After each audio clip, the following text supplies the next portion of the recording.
Good evening friends, কেমন আছো তোমরা সবাই? আশা করি তোমরা সবাই খুব ভালো আছো।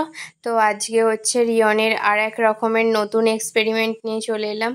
আগের দিন তো তোমাদের সাথে আমি শেয়ার করেছিলাম যে রিয়ন নিজে বেল্ট আঁটছে, তবে সেই কাজে সে সফলও হয়েছিল।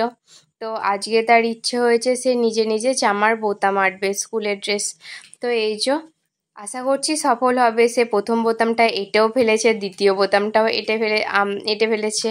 এবার তৃতীয় বোতামের দিকে যখন গেছে তখন তার নাজেহাল অবস্থা। আমি বলছি আয় আমি ঠিক করে দেবো, কিন্তু সে কোনো মতেই ছাড়ছে না।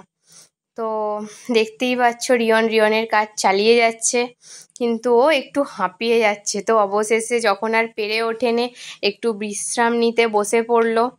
তো দেখো তোমরা, তবে চেষ্টা চালিয়ে যাচ্ছে কিন্তু এখনো।